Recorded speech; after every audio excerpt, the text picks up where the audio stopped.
Hello there, Matthew Miller, and yes, welcome to this Eco Delivery podcast. And we're talking about Greenpeace calling for a ban on plastic bottles, and it's here in New Zealand, and Greenpeace wants New Zealand to ban plastic bottles. Yes. Now they came for your plastic bags. Now they're coming for your plastic bottles. Yes. And let's just scroll down here and Greenpeace estimate New Zealand produce close to 1 billion single-use plastic bottles every year. Well, let's see what this first got to say. Well, we've banned single-use plastic bags, and now Greenpeace wants New Zealand to become the first country in the world to ban plastic drink bottles. Yeah, they're coming for your bottles. They came for your plastic bags. Now they're coming for your bottles. Greenpeace estimates New Zealand produces close to 1 billion single-use plastic bottles every year, and they say that plastic often ends up in the sea, where it can break up and be eaten by seabirds, and microplastics can be ingested by fish. Holly Dove is from Greenpeace. Yeah, that is true. Plastic is an issue, and yes, I ain't gonna be coming out to the German, the Dutch inventor that actually invented the plastic collector that collects it when it's on rivers and that, which I'll get to it soon enough. Pearson joins us now. Good morning. Kia ora. Why plastic bottles now? Seabirds and microplastics can be ingested by fish. Holly Dove is from Greenpeace and joins us now. Good morning. Kia ora. Why plastic bottles now? Because it's kind of the next logical step. We've already banned plastic bags. Plastic bottles are a really easy way now we're stream coming to for your actually bottles, change. your There's plastic lots of places bottles around the world. It's not new to have reusable and refillable alternatives, but New Zealand being the first country actually to ban them would be an amazing opportunity. All right, what are the actual alternatives, and do we have the infrastructure and the capability to actually replace that many plastic bottles? Yeah, totally. So there's places like Oregon that have glass refillable systems, and places like Germany that also have reusable glass, and also ways that you can get beverages to consumers without actually having to have bottles altogether. So yeah, well, it's actually up to company if they actually want to use glass bottles or not. Just like Coca-Cola. And yes, people still want plastic bottles, say it's Coca-Cola. And yes, well, to know that, and yes, there are some drawbacks for glass you can do. You can actually break it, and you can actually knock a person out with a glass bottle, you know that? You can actually do that. So, but with plastic bottles, hitting a person with a plastic bottle just hurts. It won't knock you out. So, which is safer? A plastic bottle. Well, when you want to brew beer and that, using a glass bottle is actually better. But you can use plastic bottle, but using a glass bottle is actually better. So, and from my point of view, I'm not calling on for the ban on plastic. I'm just there to see what solutions we can cover with it, even if the plastic bottles are not, if they are banned or not. So let's just continue.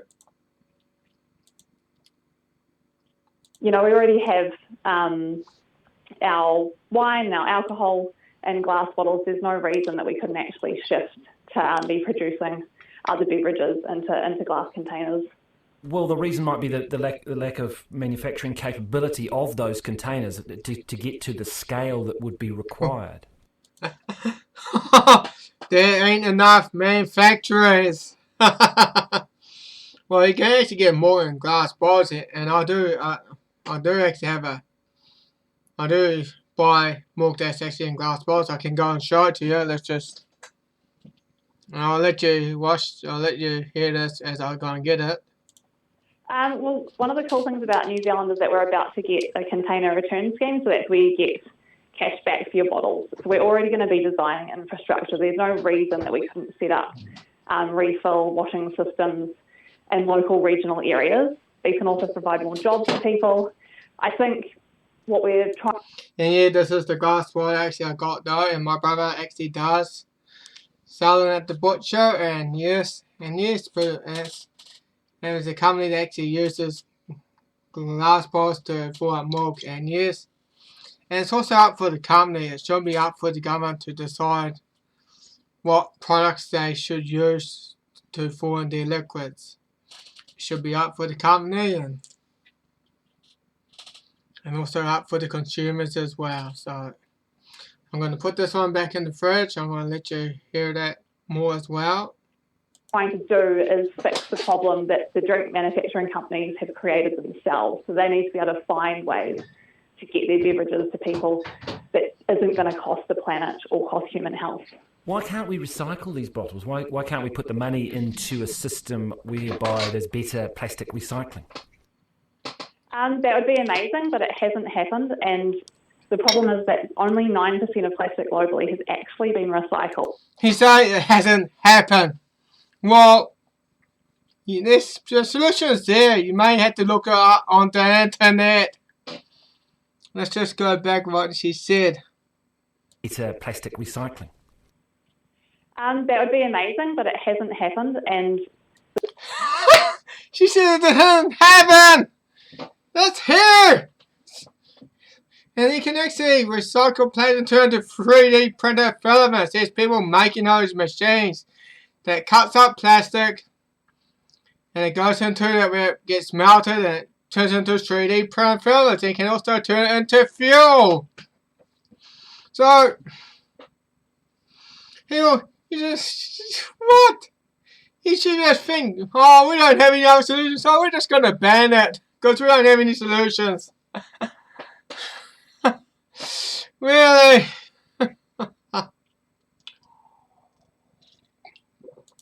Of course, yeah. And even Nelson loggers are encouraged to stop buying the non-recyclable plastic wraps goods. And well, just gotta be sure there's alternatives though. Yeah, that's the thing. And these are the types of plastics there. Here they are. From 3 to 7. These are the types of plastic, and of course, yeah, plastic bottles return scheme to put value into recycling. Yeah, what type of recycling?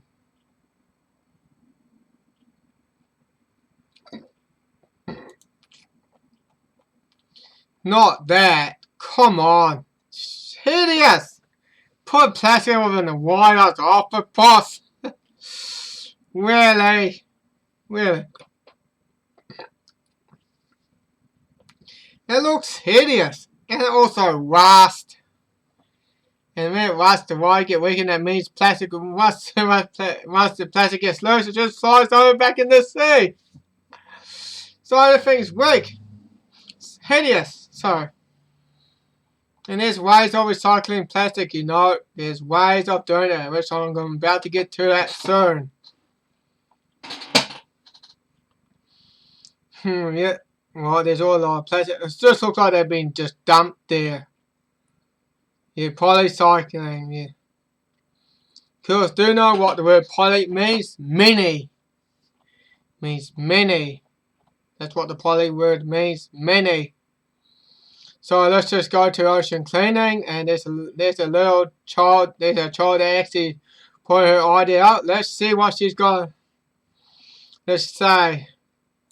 I made the taniwha to help collect rubbish for waterways like this one, and help try and prevent some aquatic life from getting harmed by it. Catching lots of rubbish is very important to me because Exactly. I'm an animal activist and I don't like to see animals harmed, and also just to keep our waterways clear for future. Yeah, for future, yeah. Well, she's an animal activist. I hope it's animal welfare, not animal rights, because from my point of view, I am for animal welfare. Generations. I have found lots of silage wrappings, household wrappings like food wrappings, aluminium cans and pie dishes, and also just some leaf litter too. 65% of it was silage wrappings. Silage wrapping. You know what silage is? It's like all the cut grass in there. You put it like in a pile in it. You save like when it gets covered with plastic covering as well. So all their spike baggage as well. And This is some side wrapping that I've previously caught from the Kaniwhaniwha here, and I'm going to go demonstrate how my invention works and how this floats down the river and gets caught by it. Greenpeace, are you watching this? Are you watching? Oh, that's too! I would say to the farmers in the that are doing water! this to But try and don't worry, we can't be a catch little bit it. more responsible And it with does. what Look at you that. do with it, because Look at that. It did the job. But it'd be more if there was more pie term about 3. Means it can catch anything that goes there. So, well, I'm going to have to listen to go there because I didn't listen correctly because it was. Well, let's see. I would say to the farmers that are doing this to try and be a little bit more responsible with what you do with it, because it just blows away from where you put it and into our waterways and harms aquatic life and clogs up. Yeah, people look at it. Approximately 40% of solid fuel on market is recycled, which it means more than 300 tons of burned or buried it goes into landfill. The landfills will take even longer. Probably, if you don't know what to do, it's probably best to burn it rather than just putting rivers and that. Well, and I know it produces a lot of toxic smoke, but and there's also probably ways to do it, and you can probably turn the fuel, which I'll get to it soon enough. Up our waterways, so yeah, it'd be good if it didn't do that anymore. Yeah, and that's an issue, and we need it. And it's always good that we need to tell this to farmers, because having them waterways, And we probably to know that it probably can clog up your irrigation pumps as well. Or if you say farmer that try to put it in the river and it flew and there's another pump there and it will end up clogging that as well. I'm hoping that in the future I can make my invention available to farmers through government funding, and also spread some awareness on what's happening to the rubbish that is being just left out in paddocks and dumped by the edges of streams. So yeah, I'd like that to have some more awareness raised around it. I'm Lauren Gear, and I have invented the rubbish taniwha, and I'm hoping that it will help clean up our rivers and waterways. Yeah, and you have it, people, and there's a little young lady sort of came up with solutions. See? Even she's making a part for it. The eco warrior, and yes, she's is a true eco warrior. Unlike Greenpeace, they're not eco warriors. They're not. They think they are, but they're not. They're not even doing their part. And I know people. I probably can't call myself eco warrior because I'm probably not doing much as well. But I am putting the solutions out by doing a YouTube podcast. A video podcast, and yes, well, we're about to go to a Dutch inventor that came up with the solution that will help to clean up the oceans, rivers, and that, and so forth. So let's just get to that. And there it is there. Boyan Slat here is a Dutch inventor and entrepreneur who creates technological solution to global problems. He's a founder and CEO of the Ocean Cleaner, a Dutch inventor which developed advanced systems to get rid of the world's ocean plastic. And yes, people, there it is, right here. He's working on solutions, and which I'm about to get to it pretty much right now. And there it is, right here. To the story. At the Ocean Cleanup, our mission has always been to rid the world's oceans of plastic, and for that, this is of course just one part of the solution. To truly rid the oceans of plastic, what we need to do is 2 things. One, we need to clean up the legacy pollution, right? So the stuff that has been accumulating for decades and doesn't go away by itself. But two, we need to close the tap, which means preventing more plastic from reaching the oceans in the first place. I mean, we don't want to be the garbage collectors of the oceans. It would be a pretty sustainable business model, but we're not in it for that. The goal here is to put ourselves out of business.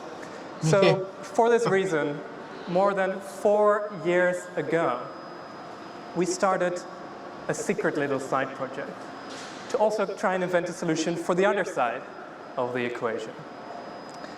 So you know about the solution part 1, and today we're here to present to you part 2.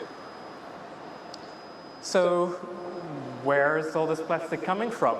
Well, the answer, it turns out, is rivers.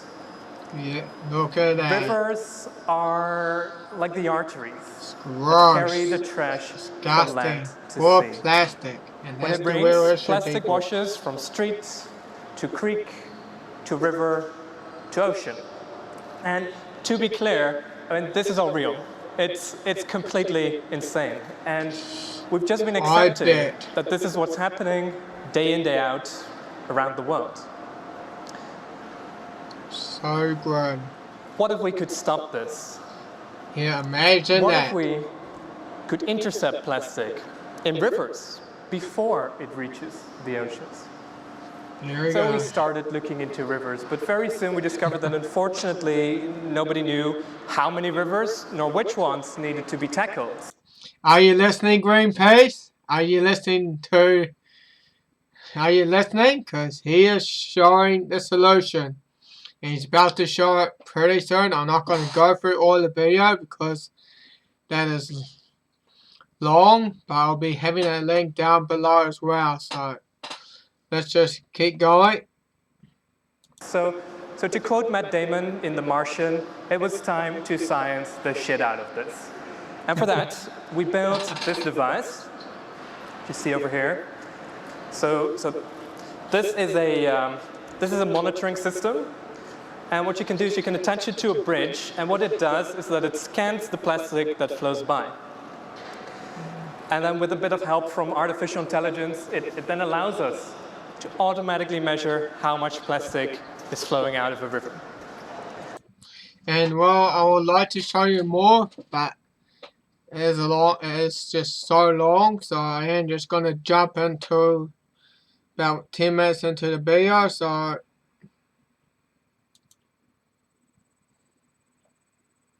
there you go, people, and yep, well, it's loading. Come on, load up. Yeah, there we go.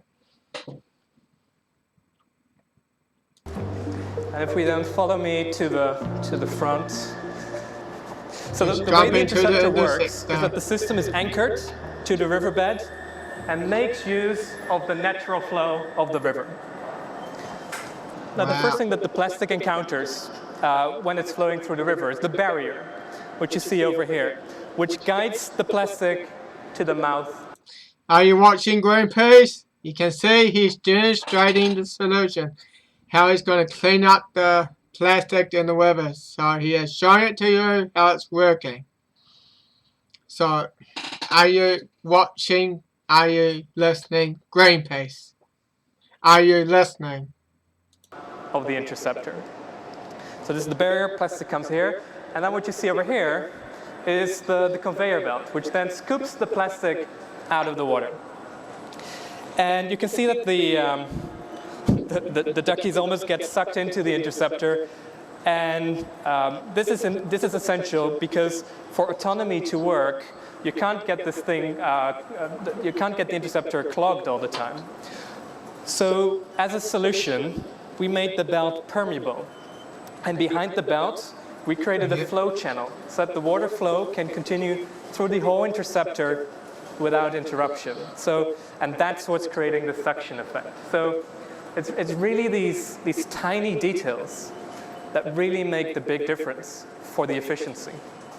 Now, the Interceptor can extract 50,000 kilos of trash per day.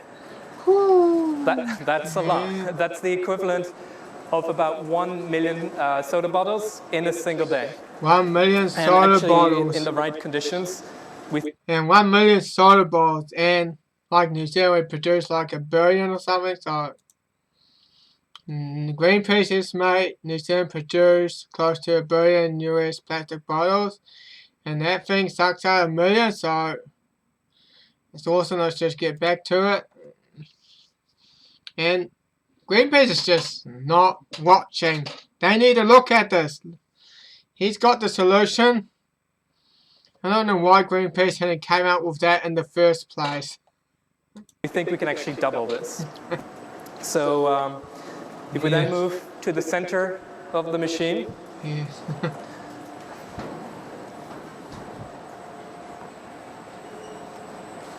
then what you see here is what we call the shuttle. And it's basically a basket on wheels. So what happens is that here at the top of the conveyor belt, the plastic travels into the shuttle, which then distributes the plastic across these 6 dumpsters.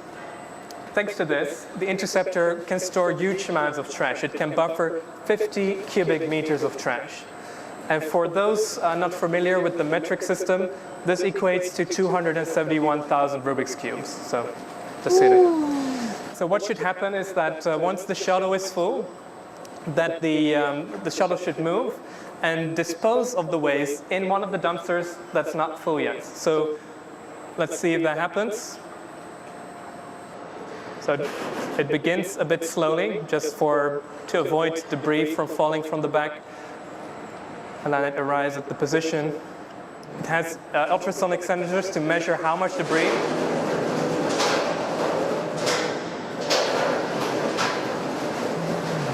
How?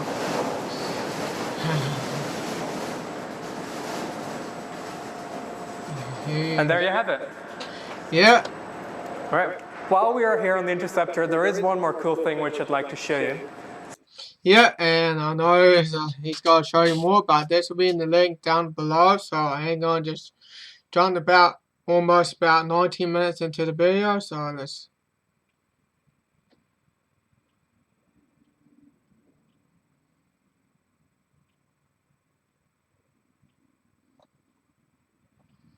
I'm just going to put on default view, so my picture's not in the way.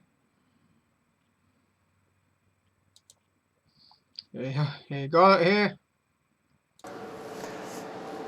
And here So, it is. when is it actually going to start cleaning? Well, have another look at the Interceptor. Yeah. You might notice a certain... Yeah, are you listening, Greenpeace? Are you listening? Because this file is about to show you how this Interceptor actually works. How many actually got out there? This is actually so far number 4. Yes, it's so obvious to see it. This is number 4. Number on it. You know what this means, right? Do you know what this means? Do you really know what this means? It means that right now, Interceptor 1 is cleaning in Indonesia. Yes! This is in Jakarta. Oh man, That means you that have right it, and you have it. Interceptor 2 is cleaning in Malaysia. Do its job. Look at It used to that. be one of the heaviest polluting rivers in the world.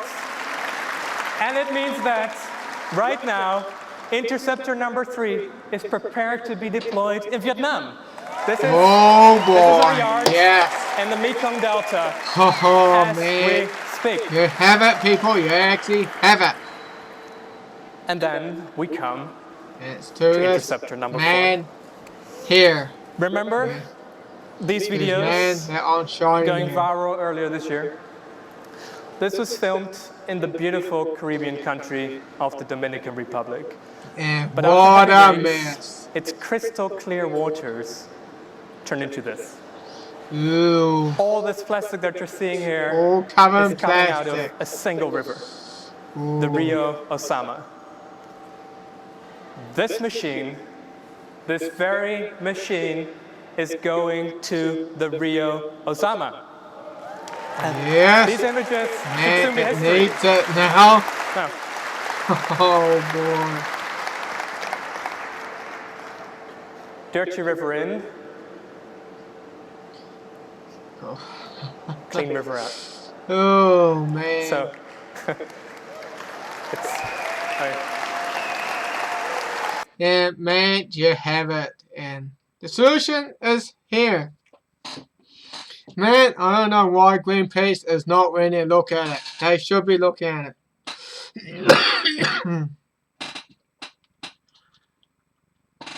Mm.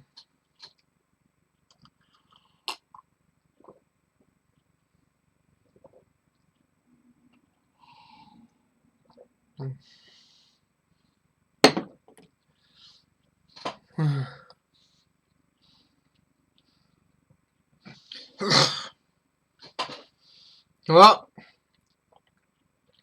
let's jump about 22:30.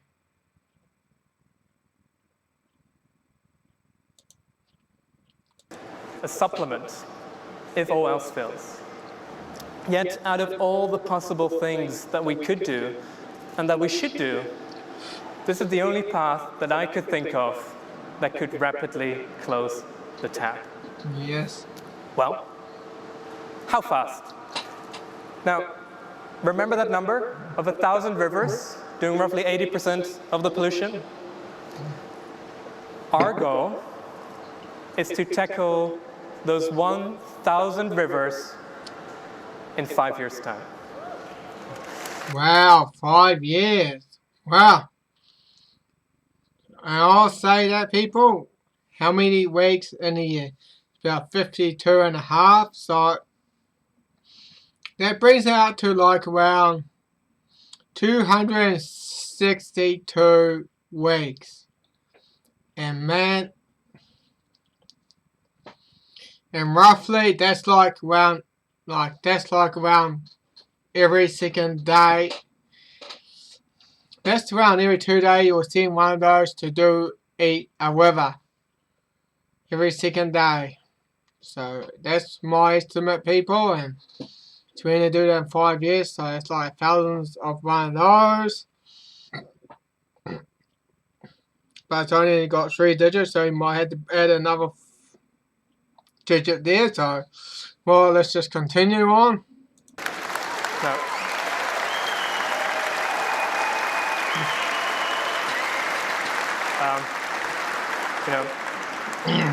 Now, don't get me wrong. I mean, this is not going to be easy. But imagine if we do get this done, we could truly make our oceans clean again. Yes. That's a future to look forward to. But this is something we cannot do alone. Man. We need your help to make this happen. Yes. We need countries to commit to river cleaning. We need companies to help with funding and operations. And we need you to tell the world to close the tap. Thank you. And you have it, people, and yes, we need to close the tap, and there's ways of doing that, and it's by managing our plastic waste properly, and from my point of view, what he's going to be able to do with all that plastic waste? Well, I ain't going to be about to show some more solutions. And there it is, from pollution to product. And he just know that, look at that, and he said one, clean up, recycle, oh man, and also product creation, like a 3D printed filament or something, launch product, and reverse and clean up. So he's going to probably like, and yet, to capitalize on it. And man, that's an awesome idea. Is to capitalize on your idea and to be able to use it to reinvest so you can do more. That's an idea, people. And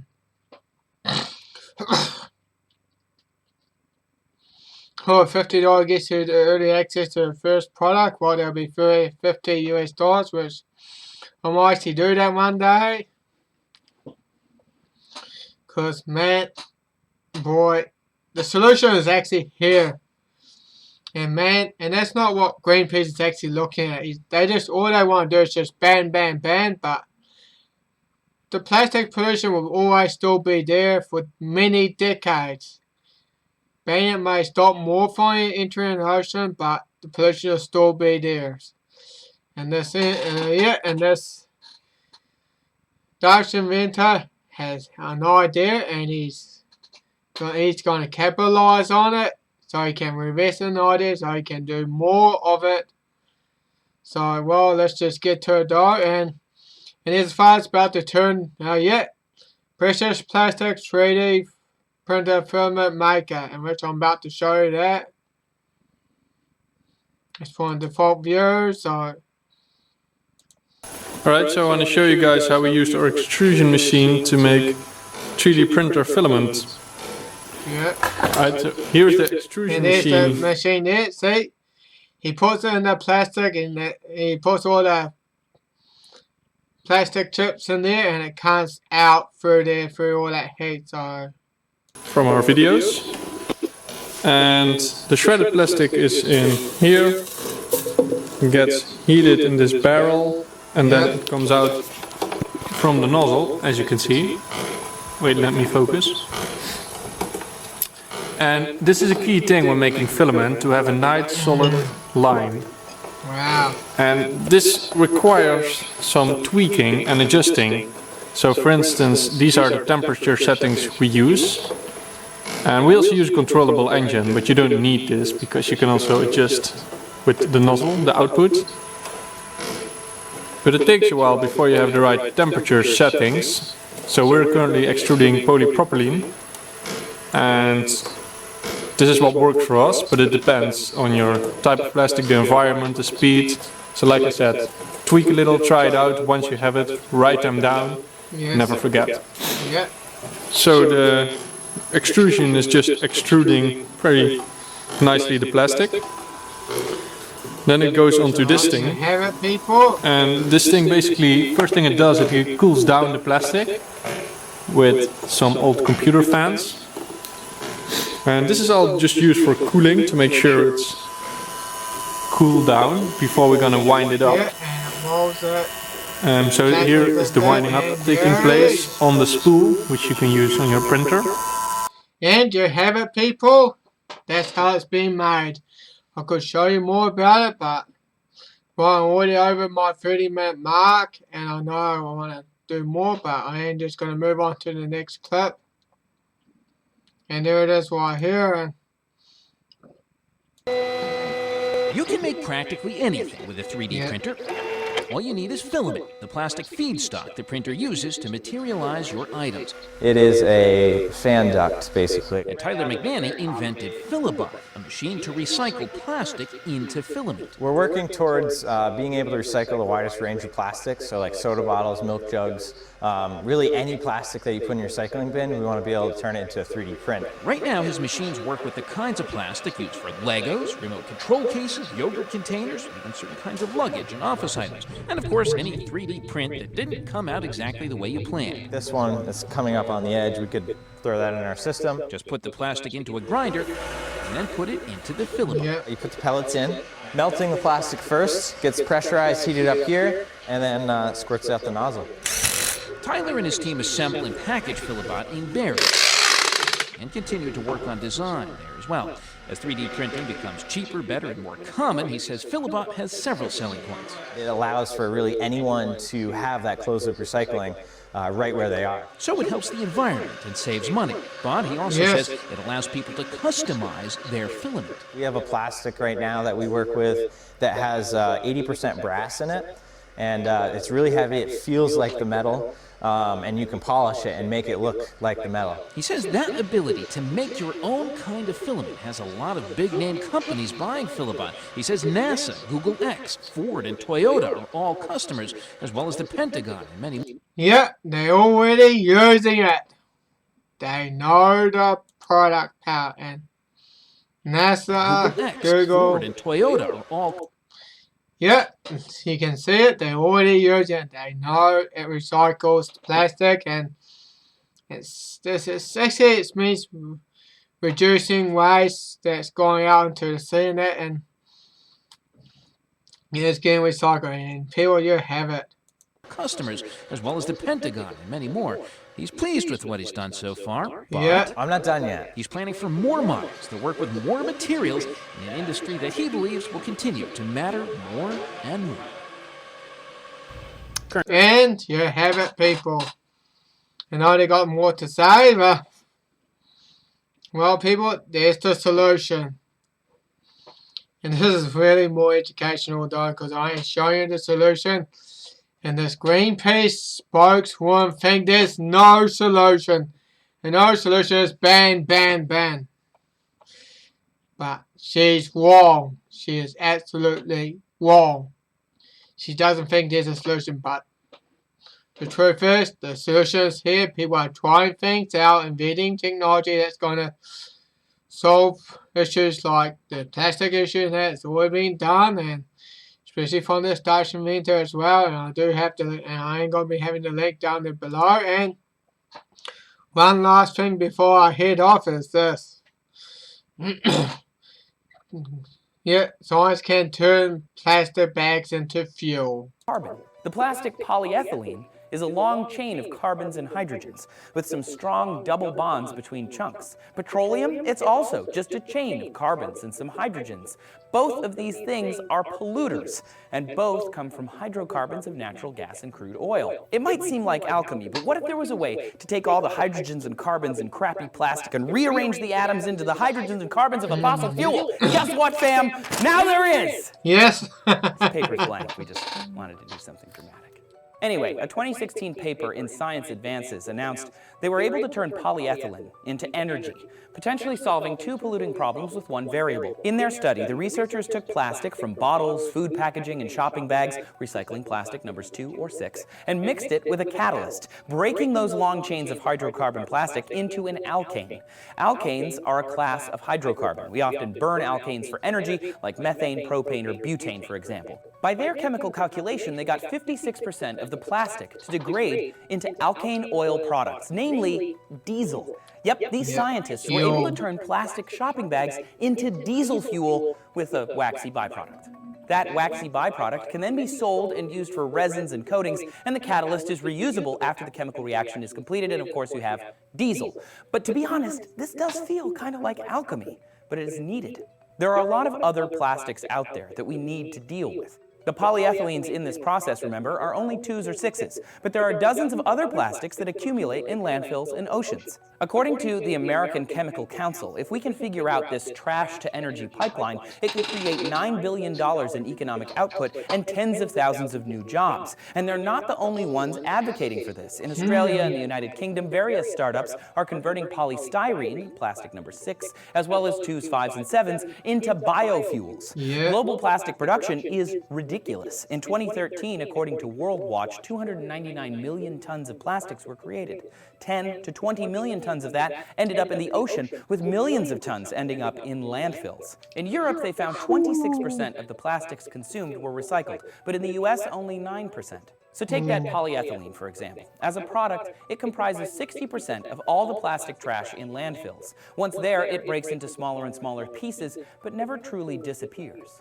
According to the Union of Concerned Scientists, when you pay for fuel, you're only paying for a little bit of the cost, both the fossil fuels themselves and also the side effects of the mining, extraction, transportation, and burning of those fuels harm the planet and the things living on it. This new process is still creating diesel, but it's not drilling, extracting, refining, and transporting it. So if we could break this fossil fuel chain by circling some of that back on itself, it would be huge. So back to this process. Could this solve our energy problems? Not yet. Though the researchers call this breakthrough unprecedented, the ability to change post-consumer plastics into diesel and waxes isn't as efficient as just getting new diesel, yet. Well, there actually ain't any much such thing as fossil fuel. Oil is actually hydrocarbons, and they do build up in side of the earth as well, and they're not from dinosaurs, people, and the solutions are here to our plastic problem. They're actually here, but Greenpeace is just not looking at it. They just say, oh, it'll be amazing it's there, but they're not there. We're just gonna ban it. Oh man, it's just like they don't do their research. They just sort of don't look out for solutions like I am. So from my point of view, Ecolo is already doing more what Greenpeace is already doing, and so it's like this Dr. Meta, Brian Shark, and he's been having solutions. He's doing way more what Greenpeace is really doing as well, and including that young woman that I just showed you there, and yeah. Like, yeah, and she's actually doing more what Greenpeace is really doing as well. Oh, man. Well, people, I hope you really enjoyed this podcast. I know it's been a long one, and I normally don't want to do long podcasts due to my low subscriber and view count. So it's not always good to do long videos as well, and although I really would like to do more videos if I had more views, more subscribers. I would like to do more, but sometimes, yeah. I hope you people will like, comment, share, and subscribe. And from now on, this is Matthew Miller signing off, over, and out.